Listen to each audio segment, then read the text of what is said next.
And the book we're reading now is called Apples for Everyone. And it's written by Jill Esbaum.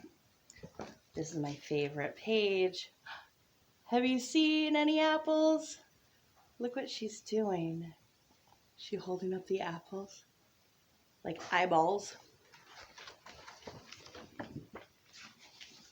Each year in orchards and backyards, apple trees bloom. And that's what it might look like in an orchard. And who helps those blooms? That's right, the bees. Drawn by the sweet smell, the bees buzz from blossom to blossom. And as time passes, the petals fall away and the little fuzzy apple blossoms appear.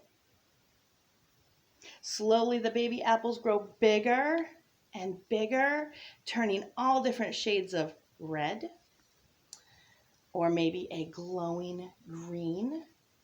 And sometimes apples are even a cheerful yellow. Apples might have golden specks. Can you see them there? They might even have a snazzy red stripe. They might be round as a ball, or they could be tall and lumpy bottomed. See how bumpy this one is? Now the trees get very heavy and their limbs droop with the ripe fruit, and some apples fall to the ground. But that's okay. We don't eat those because they rot and become food for the growing tree. Now, rotten apples, I don't think you'd want to eat these. Look how they look.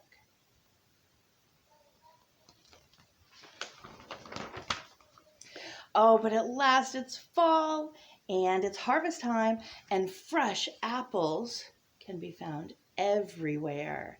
You can find them in grocery stores and farmers market, even at a roadside stand. And there they are. There's the grocery store, a farmer's market, or a roadside stand. And you might even pick them yourself. Have you ever gone apple picking? Sometimes they might even be picked by climbing a ladder. Only with parents, right?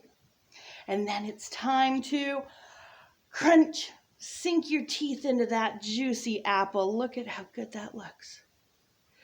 Crunch. Can you do that with me? Ready? 1, 2, 3. Crunch. Oh, it's sweet and it's tart. And if it's really juicy, it might dribble down your chin.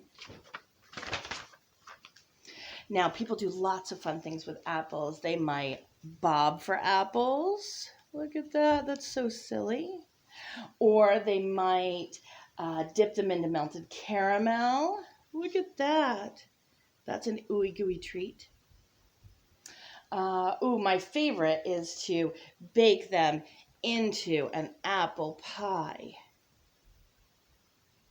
Do you like apple pie? Apple trees have been growing in America for hundreds of years. Look at those apple trees. That has been happening since colonists brought pips, or little apple seeds, from England. And there's an apple orchard, and people are working there. Now, when most of America was still unsettled, a pioneer named John Chapman spent his summers hiking through the wilderness, planting apple seeds wherever he went, and they gave him a neat nickname. Do you know what it was? They called him Johnny Appleseed because he planted all the apples.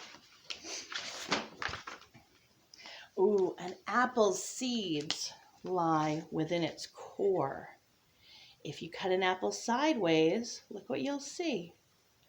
A star in the middle with all of the seeds. Did you know that? Each of the star pockets has maybe 1 or 2 seeds sleeping inside. So if there's 1, 2, 3, 4, 5 pockets, you might have 5 seeds. Or if there's 2 in each, you might have 2, 4, 6, 8, 10.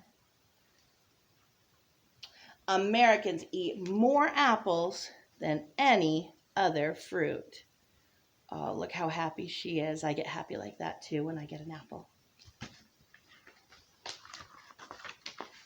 There are many different kinds of apples, and they all have different flavors. They have names. Some are neat, some are silly. Some, I don't know where they came from. Some of the names are Fuji, Gala, Granny Smith, Honeycrisp, Jonathan, Macintosh, Pink Lady, and Red Delicious.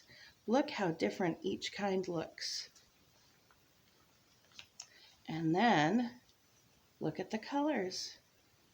So have you found your favorite apple? Do you know what it's called? Shout it out. Tell me. I like those too. And this boy thinks it's love at first. Crunch. Bite. Love at first bite. Good job.